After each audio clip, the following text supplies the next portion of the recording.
শুনবেন শ্রোতাদের বিষয়ভিত্তিক চিঠি নিয়ে অনুষ্ঠান বুধ সকালে।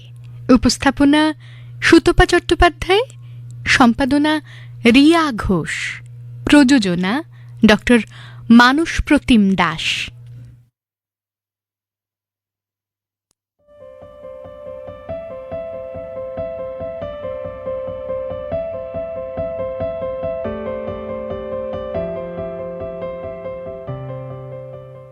সে আসবে কি আসবে না, কবে আসবে, এলে কতক্ষণ স্থায়ী হবে, এসব ভাবতে ভাবতে সে এসে পড়েছে। আর সে যখন এসে পড়েছে তখন একেও আমাদের দরকার, অর্থাৎ বৃষ্টি এসে পড়েছে, ছাতাও আমাদের দরকার। সঙ্গে ছাতা না নিয়ে কিন্তু বেরোবেন না, ভুল করবেন না ছাতা নিতে। আমাদের জুলাই মাসের বুধ সকালে অনুষ্ঠানে চিঠি লেখার বিষয়ে ছাতা কাহিনী আপনারা লিখেছেন মৈত্রীকথা@gmail.com এই ঠিকানায়, MAITREEKATH মৈত্রীকথা@gmail.com এই ঠিকানায়। এছাড়াও লিখেছেন বুধ সকালে আকাশবাণী মৈত্রী, প্রযত্নে কেন্দ্র অধিকর্তা আকাশবাণী কলকাতা, আকাশবাণী ভবন, ইডেন গার্ডেন্স, কলকাতা 700001 এই ঠিকানায়। প্রথম আজ যার লেখা দিয়ে শুরু করব তিনি বরুণ ঘোষ, আগয়া, ধবনী, বাঁকুড়া থেকে লিখেছেন। বটকৃষ্ণবাবু অবসরপ্রাপ্ত শিক্ষক, বিপত্নিক। 2 ছেলে, বিষয় সম্পত্তি সব হাতিয়ে নিয়েছে, এবার আপদ বিদায়ের পালা। সকালেই গাড়ি এসে থামল। ছেলেরা ধরাধরি করে বুড়োকে চাপিয়ে দিল। এ আমায় কোথায় নিয়ে এলে বাবা? এ তো বৃদ্ধাশ্রম নয়। না স্যার, এটা আমাদের বাড়ি, আমাকে চিনতে পারছেন? আমি ছত্রধর। তা তুমি আমাকে তোমার বাড়িতে রাখবে কেন? আপনার আশীর্বাদ মাস্টারমশাই। আপনি একদিন আমাদের ক্লাসে প্রশ্ন করেছিলেন স্টুডেন্টের বাংলা কি? আমরা বলেছিলাম ছাত্র। আপনি বলেছিলেন তা কি করে? Who studies in a school or college is called student. সেই হিসেবে স্টুডেন্ট বড়জোর পড়ুয়া বা পড়ো হতে পারে, ছাত্র কদাপি নয়। তাহলে স্যার ছাত্র কাকে বলে? ছাত যোগ র অর্থাৎ ছাত্র, অর্থাৎ ছাত রহে যাহাতে। ছাত হল ছায়া বা ছাদনের তারণ, আর ছাতা হল ছাতের আধার, অর্থাৎ আচ্ছাদন তাড়িত যে আধারে, তাই ছাতা। তোরা বড় হয়ে অনেককে ছায়া দিবি, অনেকের ছাত হয়ে রইবি, তাই তোরা ছাত্র। নিছক স্টাডি করা স্টুডেন্ট নোস বাবা। এই ছিল প্রাচ্যের দর্শন। আপনার এই কথা আমার মনে বেশ দাগ কেটে যায়, তাই আমি আর মিতা দুজনে এই ঘরে 6 শিশুর এক অনাথাশ্রম চালাই মাস্টারমশাই। আমার গাড়ি চালানোর রোজগারের পুরোটাই এই সংসারে ব্যয় হয়। আপনি আজ থেকে এই বাচ্চাগুলিকেও ছাতাতে পরিণত করার দায়িত্ব নিন। আমি ছত্রধর হয়েই থাকি। বটকৃষ্ণবাবুর আনন্দধারা গাল গড়িয়ে শখের পাঞ্জাবি ভিজিয়ে দিচ্ছে। কোনো ছাতা কি তাকে আটকাতে পারবে? বরুণ ঘোষ, আগয়া, ধবনী, বাঁকুড়া থেকে লিখেছেন। সুদীপ্তি মিশ্র হালদার, গ্রাম পোস্ট অফিস, ফুলবাড়ি, দক্ষিণ 24 পরগনা থেকে আপনার লেখা এসেছে। ট্রেন থেকে নেমে কিছুটা হাঁটা পথে কলেজ যেত মেয়েটি। গুড়ি গুড়ি বৃষ্টি পড়ছে দেখে ব্যাগ থেকে ছাতাটা বের করতে গিয়ে দেখে যা নেই। কে যে সদয় হলো কে জানে। ব্যাংক, পোস্ট অফিস, চায়ের দোকানে ছাতা ফেলে যাওয়ার গল্প অনেকের। ট্রেনে ওঠা বা নামার সময় ছাতা টেনে নেওয়ার কথা অনেক শুনেছে। তবুও এই ছাতাটা কাছছাড়া হয়ে গিয়ে শিলার মনটা যেন কেমন হয়ে গেল। কলেজে গিয়ে এত সহপাঠীদের মধ্যে থেকেও শুধু এই ছাতাটার কথা মনে পড়তে লাগল। জীবনের প্রথম ছাতা। বাড়ির কাছাকাছি স্কুল হওয়ায় ক্লাস 10 অবধি কোনোদিন ছাতার প্রয়োজন হয়নি। মায়ের গৃহস্থালী কাজের সুবিধার জন্য একটা তালপাতার সারসি ছিল। আজকাল এসব জিনিস আর দেখা যায় না। বাবার ছিল কাঠের বাটওয়ালা বড় ছাতা। হায়ার সেকেন্ডারি পড়ার সময় অনেকটা পথ হেঁটে যেতে হবে বলে ওর বাবা নতুন বইয়ের সঙ্গে একটা 2 ফোল্ডের সাদা লাল প্রিন্টেড একটা ছাতা এনে দিয়েছিল, যেটা স্কুলের সাদা লাল পেড়ে শাড়ির সঙ্গে একেবারে ম্যাচ করে গিয়েছিল। স্কুলের গেট দিয়ে যখন ঢুকত সবার চোখ ওই ছাতাটার দিকে চলে যেত। তখন নিজেকে বেশ আইকনিক মনে হতো। একে তো জীবনের প্রথম ছাতা, তার উপর বাবা দিয়েছেন। বাবা কর্মক্ষেত্রে দূরে কাজে থাকায় বাবার সান্নিধ্য খুব কম পেয়েছিল শিলা। সব ভাই বোনেরা বাবাকে ভয় করত, তাই যার যা কিছু দরকার হতো মায়ের কাছেই বলতো। বাবা যেন সংসারের আশ্রয়। বাবা যেদিন চিরতরে চলে গেলেন খুব কষ্ট পেল, কিন্তু আশ্রয় ছাড়া মনে হয়নি, কারণ মা শক্ত হাতে সংসারের হালটা ধরেছিলেন। বাবার অবর্তমানে ছাতাটা নিয়ে যখনই বেরিয়েছে তখনই বাবাকে মনে পড়েছে। ছাতার ধবধবে সাদা বাট একেবারে হাতের মুঠোয় মানানসই। মাঝে মাঝে মনে করতে ইচ্ছে করত ওটাই বাবার হাত, কোনোদিন যেন হাত ছাড়া না হয়। কিন্তু বাস্তবের আশ্রয় কিছুদিন আগে গেল হারিয়ে, আজ হারালো অনুভবের আশ্রয়। সুদীপ্তি মিশ্র হালদার, গ্রাম পোস্ট অফিস, ফুলবাড়ি, দক্ষিণ ২৪ পরগনা থেকে লিখেছেন। কেয়ামাইতির লেখা পড়ব। ঠিকানা বীরেন রায় রোড, পূর্ব বরিশা, বেহালা। আমার মা ছিলেন একটি সরকারি স্কুলের প্রধান শিক্ষিকা। তার স্কুল অন্ত প্রাণ ছিল। রোদ ঝড় বৃষ্টি মাথায় করেও স্কুলে যাওয়া চাই। মিড ডে মিলে বাচ্চাদের খাওয়া ঠিকমতো দেওয়া হচ্ছে কিনা, স্কুল ড্রেস বইপত্র সবাই ঠিকমতো পাচ্ছে কিনা, সমস্ত ব্যাপারে তার লক্ষ্য ছিল। স্কুলের ওই ছোট্ট ছোট্ট বাচ্চাদের না দেখতে পেলে মায়ের মন খারাপ হতো। স্কুলের ছেলেমেয়েরাও যেন মায়ের সেই বিশাল ছত্রছায়ার নিচে নিজেদের সুরক্ষা খুঁজে পেত। প্রতিবার সরস্বতী পুজোর দিন সরস্বতীর মূর্তি, ফুলের মালা, পুজোর যাবতীয় সরঞ্জাম কিনে সকাল সকাল স্কুলের উদ্দেশ্যে পাড়ি দিত মা। আমাদের ভাই বোনেদের খুব রাগ হতো মা বাড়ির পুজো ছেড়ে স্কুলে যেত বলে। মাকে ছাড়াই বাড়ির পুজো হতো। মা যেন ছাতার মতো তার ২ হাত দিয়ে তার স্কুলকে আগলে রাখত সমস্ত বাধা বিপত্তি সত্ত্বেও। তারপর যেদিন অবসরের সময় এলো সেদিন বিদায়ী অনুষ্ঠানে মাকে বাকি সমস্ত জিনিসের সঙ্গে একটা ছাতা উপহার দেওয়া হলো। এতদিন যার ছত্রছায়ায় স্কুল এগিয়ে চলেছিল, আজ ওই ছাতাই বৃদ্ধ বয়সে রোদ ঝড় বৃষ্টিতে অবসরের পাথেয় হয়ে মাকে আগলে রাখবে। কেয়ামাইতি, বীরেন রায় রোড, পূর্ব বরিশা, বেহালা থেকে লিখেছেন। ধীমানচন্দ্র রায়ের লেখা এসেছে শক্তিগড়, বনগাঁ, উত্তর ২৪ পরগনা থেকে। সে অনেক কালের কথা। তখন যশোরের বনগ্রামের উপর দিয়ে ইছামতি নদী প্রবাহিনী। ওই নদী তটে ছিল নকফুলগাঁ। অপূর্বর বাড়ি ওই গাঁয়ের ঠাকুরপাড়ায়। ওই গাঁয়ে বাস করতেন এক দরিদ্র ব্রাহ্মণ, নাম রাধাবল্লভ রায়। ওনার বৃদ্ধা পত্নী সীতা দেবী। গৃহদেবতা শ্রী লক্ষ্মী জনার্দন শালগ্রাম ছাড়া আর কেউই তাদের ছিল না।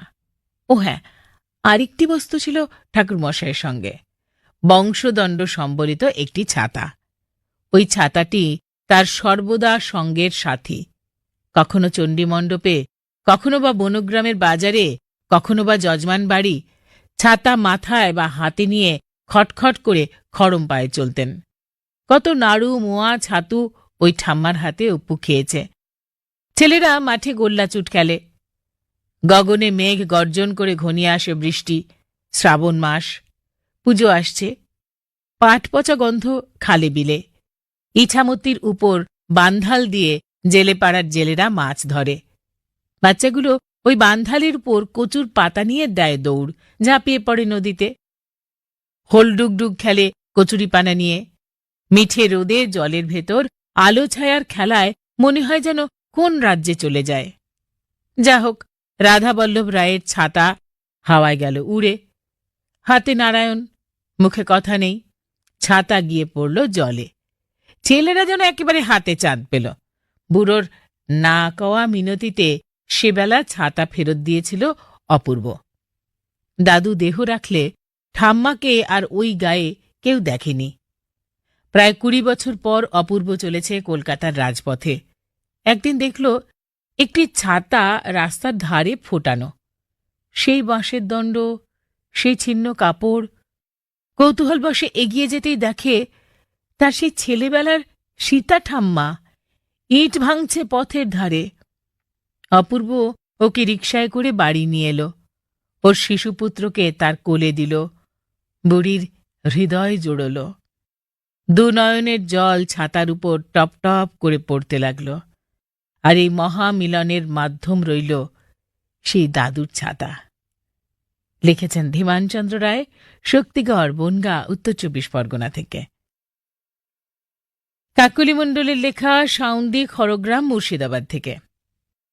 তখন এক্কা দোক্কা খেলার বয়স, প্রায় 35 বছর আগের কথা। স্কুল থেকে ফেরার পথে বেশ কয়েকজন বান্ধবীর লাল, নীল, সবুজ, কত রং বেরঙের সুন্দর সুন্দর ফুল আঁকা ছাতা, যেগুলো সুইচ টিপলেই ফটাস করে খুলে যেত, হাঁ করে দেখতাম আর ভাবতাম, ইস, আমার যদি এরকম একখানা ছাতা থাকতো তাহলে আমিও সুইচ টিপে ফটাস ফটাস করে খুলতাম। ভাঙা মন নিয়ে বাড়ি ফিরে মাকে বলতেই মা বললেন, ওই কালো ছাতাটা নিয়ে যাস। কালো ছাতা মানে ওই কাঠের বাট লাগানো দাদুর ছাতা? রাগে দুঃখে কি বলবো, কি করব বুঝতে পারছিলাম না। একদিন বাড়ি ফিরতেই মা বললেন, তোর দিদি একটা ফোল্ডিং ছাতা পাঠিয়েছে, কাল থেকে স্কুলে নিয়ে যাস। আনন্দে উন্মাদনায় মনের ভিতরটা বিদ্যুৎ চমকানোর মতো ঝিলিক মেরে উঠল। দৌড়ে গিয়ে ছাতাটা দেখতেই মুখটা ভরে গেল অন্ধকারে। সব আনন্দ এক মুহূর্তে কর্পূরের মতো উড়ে গেল। এ কি ছাতা? এতে তো সুইচ নেই, তারপর একটা শিক ভেঙে ঝুলছে। মা বললেন, তাতে কি হয়েছে, আমি সুতো দিয়ে শিকটা ঠিক করে বেঁধে দেব। অগত্যা, নাই মামার চেয়ে কানা মামা ভালো। রাতের মধ্যে এই ছাতাটির সঙ্গে আমার বন্ধুত্ব বেশ জমে উঠল।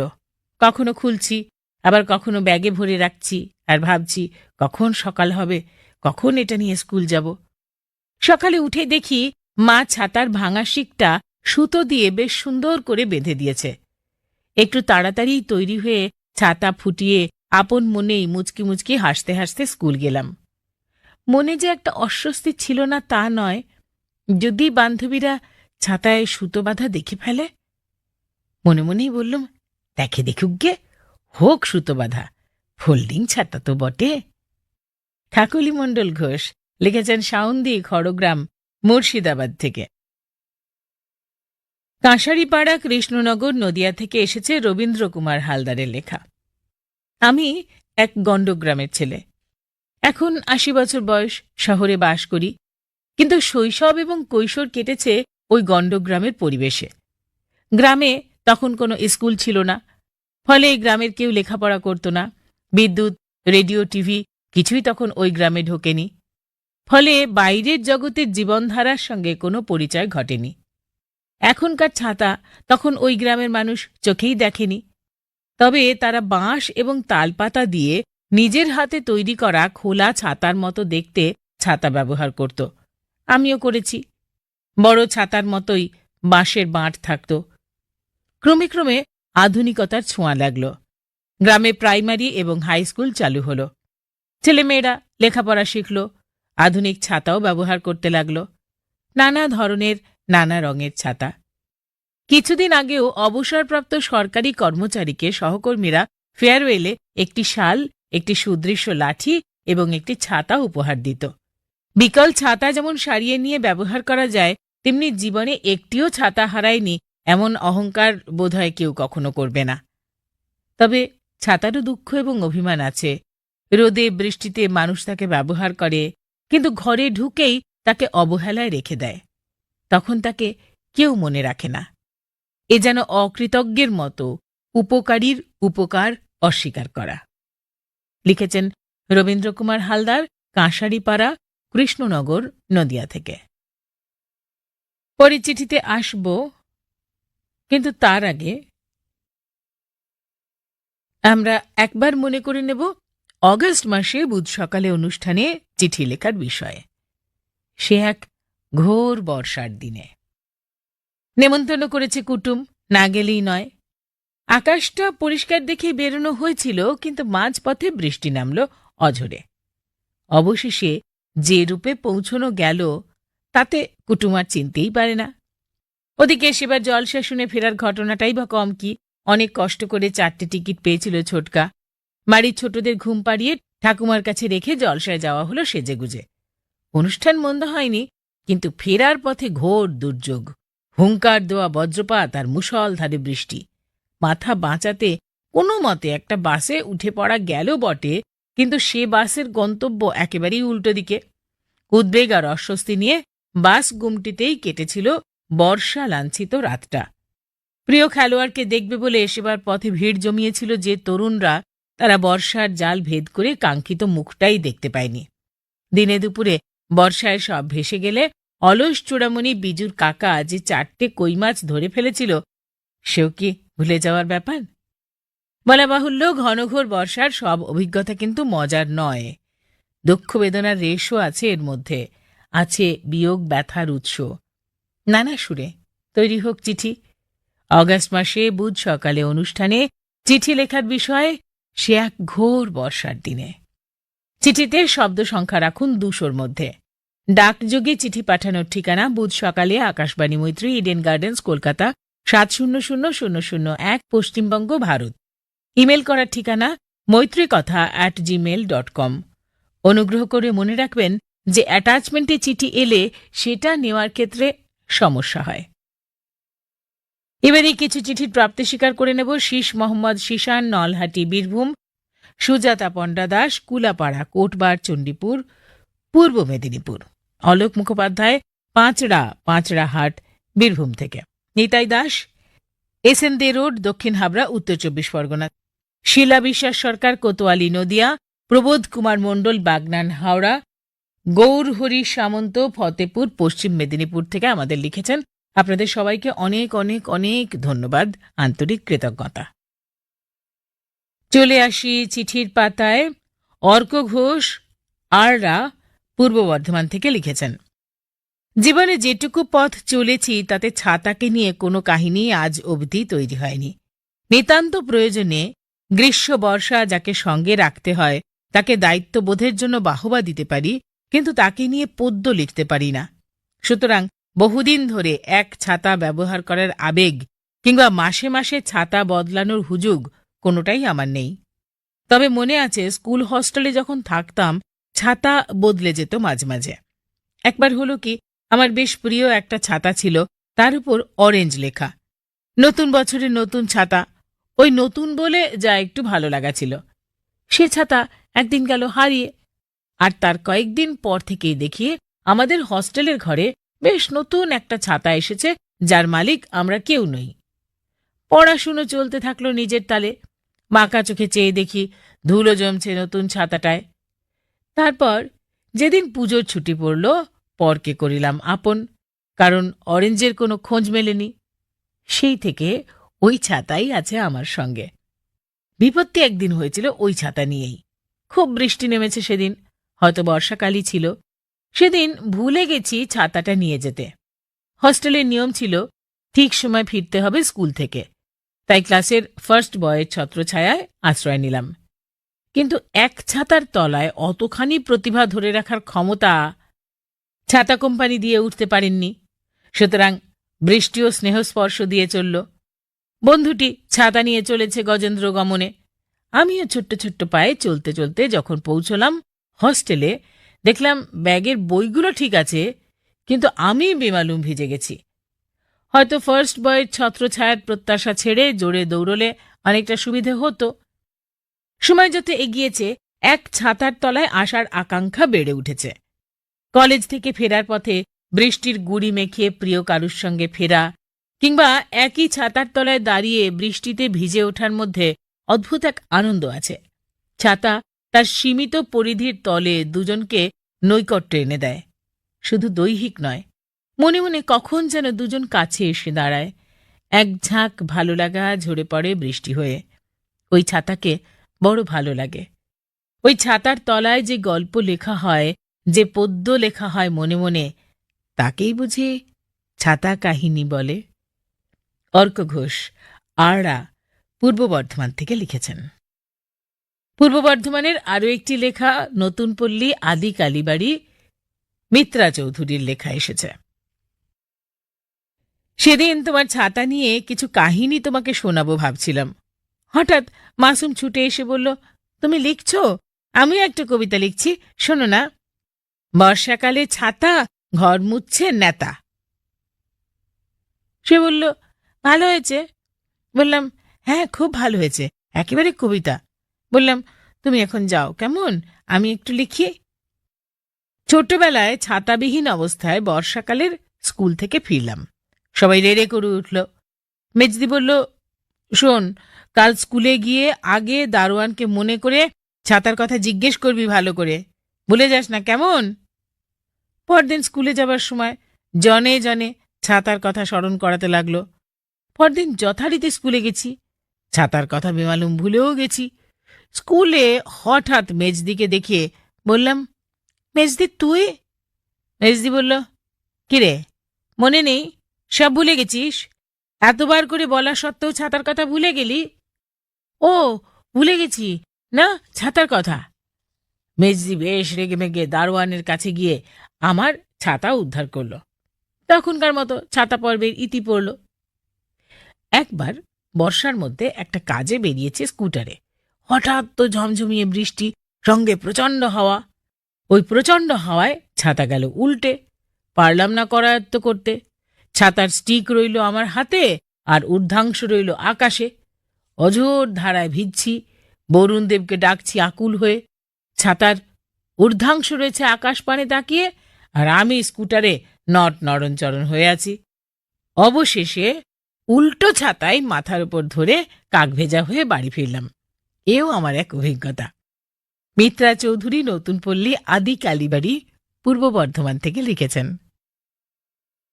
এবারে ডাকযোগে আসা একটি চিঠি পড়ব। অমিয় কুমার মাইতি, সুতাহাটা, পূর্ব মেদিনীপুর থেকে লিখেছেন। রবার্ট লিন্ড তার ফরগেটিং গল্পে লিখেছেন, জীবনে ছাতা হারাননি এমন মানুষ পাওয়া মুশকিল। আমার এক বন্ধু রোদ বৃষ্টি ঝড়ে ছাতা ব্যবহার করত।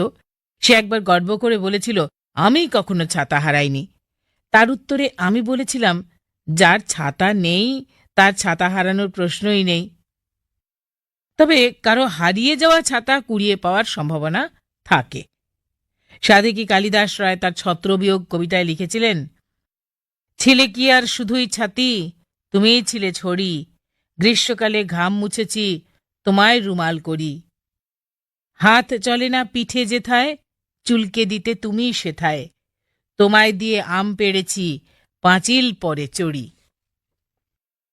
কবি যতীন্দ্রনাথ সেনগুপ্ত তার ছাতার কথা কবিতার এক অংশে যথার্থই লিখেছেন, পেটের উপর বুকের বসতি, বুকের উপর মাথা, তাহারও উপর সুখের বসতি, মাথার উপর ছাতা, রোদে আর জলে, খরাকি বাদলে, সমান সাথের সাথী। ছাতা কাহিনী নিয়ে অনেক মজার কাহিনী উল্লেখ করা যায়। স্বল্প পরিসরে এটুকুই জানালাম। অমিয় কুমার মাইতি, সুতাহাটা, পূর্ব মেদিনীপুর। এবারে মাধব হাজরার লেখা পড়ব। অমূল্যচরণ পাল স্ট্রিট, আড়িয়াদহ, কলকাতা 57 থেকে। আমার এক ফোল্ডিং ছাতার কাহিনী তোমায় বলবো। আমার কলেজ জীবনে এই ছাতাই ছিল গ্রীষ্ম আর বর্ষায় আমার একমাত্র সাথী। বরাবরই আমি ক্যানভাসের সাইড ব্যাগ ব্যবহার করি, তার মধ্যেই ছাতা থাকত, যার জন্য কোথাও ভুলে ফেলে আসব সেটা সম্ভব ছিল না। ছাতার সঙ্গে থাকত একটা প্লাস্টিক প্যাকেট। ছাতা ভিজে গেলে প্যাকেট বন্দি হয়ে ছাতা থাকত ব্যাগের মধ্যে। তখন আমার অফিস ছিল সিঁথির মোড়ে। সবেমাত্র অটো চালু হয়েছে বিটি রোডে, বেলঘরিয়া রথতলা থেকে সিঁথির মোড়। অটো স্ট্যান্ডে স্টার্টার ছিল আমার এক ছাত্র সুদীপ, যার জন্য সব অটো চালকদের কাছে আমার পরিচয় ছিল মাস্টারমশাই। একদিন বৃষ্টিতে আমার প্রিয় ছাতা নিয়ে অটোয় বসেছি। যথাসময় অফিসে হাজির হয়েছি। কিছুক্ষণ কাজ করার পর আমার খেয়াল হলো ছাতা তো সঙ্গে নেই। বুঝলাম অটোয় ফেলে এসেছি। রাস্তায় নেমে অন্য একটা অটো চালককে বললাম আমার ছাতার কথা। সঙ্গে সঙ্গে রুটে খবর হয়ে গেল মাস্টারমশাইয়ের ছাতা হারিয়েছে। যে অটোয় এসেছিলাম তার চালক জানতে পেরে স্টার্টারের অফিসে আমার ছাতা জমা দিয়ে দেয়। তখন মোবাইলের এত রমরমা ছিল না। সারাদিন উৎকণ্ঠায় কাটল। ফেরার পথে সুদীপের সঙ্গে দেখা করে জানতে পারলাম আমার ছাতা আমার আগেই বাড়িতে পৌঁছে গেছে। তারপর থেকে ছাতার ব্যাপারে আমি খুবই সচেতন। মাধব হাজরা, অমূল্যচরণ পাল স্ট্রিট, আড়িয়াদহ, কলকাতা 57 থেকে লিখেছেন। এবারে ডাকযোগে আসা আরও একটি চিঠি। বিশ্বনাথ কুণ্ডু, আটপুর বাজার, হুগলি থেকে লিখেছেন। বর্ষাকাল, দুই বন্ধু মিলে কর্মস্থল থেকে রাত্রে সাইকেল চড়ে বাড়ি ফিরছি। হঠাৎ একটি নির্জন জায়গায় বাঁচাও বাঁচাও বলে চিৎকার শুনে থমকে দাঁড়ালাম। টর্চ লাইট জেলে এদিক ওদিক দেখছি। এমন সময় নজরে এলো একটি লোক কচুরিপানা পুকুরে কোমর পর্যন্ত জলে দাঁড়িয়ে আছে। আমরা জিজ্ঞাসা করলাম, কে গো? লোকটি বলল, আমার নাম মন্টু, আমাকে বাঁচাও। কথা শুনে মনে হলো লোকটি নেশাগ্রস্ত। মনে হয় নেশার বশে রাস্তা ভুল করে পুকুরে পড়ে গেছে। কি আর করা যায়, ওকে বাঁচাতে তো হবে। প্যান্ট কিছুটা গুটিয়ে যেই পুকুরে নেমেছি, অমনি হাঁটু পর্যন্ত পাকে পা পুঁতে গেল। আর তো এগিয়ে যেতে পারলাম না। তখন ছাতার একদিক লোকটার দিকে এগিয়ে দিয়ে বললাম, শক্ত করে ধরো। আমি বিপরীত দিকটা ধরে টানছি, আর আমার একটা হাত আমার বন্ধু ডাঙা থেকে আমায় টানছে। এইভাবে ছাতা দিয়ে লোকটিকে সেদিন ডাঙায় তুলেছিলাম। লিখেছেন বিশ্বনাথ কুণ্ডু, আটপুর বাজার, হুগলি থেকে। সুচিত্রা রায়চৌধুরী, রামমোহন রোড, নবগ্রাম, হুগলি থেকে লিখেছেন, ছাতার গল্প যেমনই হোক, ছাতা এখন 12 মাসের সঙ্গী। তীব্র রোদে ছাতা ছাড়া পথ চলা খুবই কষ্টকর। অন্যদিকে বৃষ্টি এলেও ছাতা অপরিহার্য। বর্ষার ছাতা আর শীতের কাঁথা। এবার একটি ছাতার গল্প তোমাদের দরবারে তুলে ধরছি। আমার বড়দা অফিস যাওয়ার পথে ট্রেন থেকে নেমে বাস ধরার অপেক্ষায় বাস স্ট্যান্ডে দাঁড়িয়ে আছে। হঠাৎ ঝমঝমিয়ে বৃষ্টি এলো। দাদা ব্যাগ থেকে ছাতা বের না করে মাথায় রুমাল চাপা দিয়ে দাঁড়িয়ে থাকতে দেখে অল্প বয়সী চাকুরিরত একটি মেয়ে বলল, কাকু, বৃষ্টিতে ভিজছেন কেন? আপনি ছাতাটা ধরুন, আমি পাশে দাঁড়াই। দাদা ছাতাটি ধরল। বাস আসতেই মেয়েটি দৌড়ে বাসে উঠে পড়ল। দাদাও ছাতা নিয়ে ভিড় বাসে উঠে মেয়েটিকে খুঁজেই পেল না। দাদা অফিস থেকে বাড়ি এসে পড়ল বিভ্রাটে। আমি আর আমার ছোট বোন ছাতাটা দেখে কাড়াকাড়ি শুরু করে দিলাম। আমি বলি, এটা আমার ছাতা। বোন বলে, ওর ছাতা। বৌদি শোরগোল শুনে বলল, আনলেই যখন দুটো ছাতা আনতে, একটা এনে তো আরও বিপদ বাঁধালে, এখন সামলাও। দাদা সব ঘটনা খুলে বলতেই বৌদি বললেন, ও এই ব্যাপার, তোমার তো ব্যাগে ছাতা ছিল। সাবধান, আর কোনো মেয়ের ছাতার তলায় ঢুকতে যেও না। সুচিত্রা রায়চৌধুরী, রামমোহন রোড, নবগ্রাম, হুগলি থেকে লিখেছেন। হুগলির পর পশ্চিম মেদিনীপুর, বালিচক, ডেবরা। প্রেরক পুলক কুমার ত্রিপাঠী। ছাতা নিয়ে কত যে কাহিনী। রবীন্দ্রনাথের সহজ পাঠেও বর্ষার সঙ্গে ছাতার সখ্য। ঘন মেঘ বলেরি, দিন বড় বিশ্রী। তালিবস্য মূর্ধনস্য দন্তস্য, বাদল দিনে ঘরে যায় ছাতা কিনে। আবার জুতো কিংবা ঝাঁটার মতো ছাতাও ব্যবহৃত হয়েছে অস্ত্র হিসেবে। পাঠশালের দুষ্টু পড়ুয়ার উদ্দেশ্যে লম্বা লাঠির মতো কালো ছাতা হাতে শিক্ষক মশাইয়ের হুমকি, আজ পিঠে ছাতার বাঁট ভাঙব। আকশির মতো বাঁকানো সেই সব ছাতার বাঁট দিয়ে গাছের ডাল নুইয়ে ফুল তোলা চলত। পলায়মান ছাত্রের ঘাড় ধরে টেনে আনা যেত। এবড়ো খেবড়ো মেঠো পথে হাঁটার ছড়ির কাজও চলত। পৃথিবী যতই জেট গতিতে ছুটুক না কেন, কিছু কিছু বস্তু থাকে চলমান জীবনে, ছাতা যার অন্যতম। আজও অনেক প্রতিষ্ঠান থেকে অবসর নেওয়ার সময় বিদায়ী সংবর্ধনা অনুষ্ঠানে অন্যান্য জিনিসের সঙ্গে উপহার দেওয়া হয় একটি ছাতা। উপহারটি প্রতীকী। তুমি এতদিন প্রতিষ্ঠানকে তোমার শ্রম দিয়ে লালন করেছ, প্রতিষ্ঠানও তোমাকে দিয়েছে জীবনযাত্রা নির্বাহের নিশ্চিন্ত নিরাপত্তা। ছাতাটি সেই পারস্পরিক নির্ভরতা ও পরিপোষণের প্রতীক। পুলক কুমার ত্রিপাঠী, বালিচক, ডেবরা, পশ্চিম মেদিনীপুর। আজ তাহলে এখানেই শেষ করি। সবাই ভালো থাকবেন, সুস্থ থাকবেন, জমিয়ে উপভোগ করুন বর্ষা। ছাতাটা কিন্তু সঙ্গে নিতে ভুলবেন না এই সময়টায়, যখন বেশ তার দেখা মিলেছে। সঙ্গে ছিলাম সুতপা চট্টোপাধ্যায়। অনুষ্ঠানটির সম্পাদনায় রিয়া ঘোষ, প্রযোজনা ডক্টর মানস প্রতিম দাস।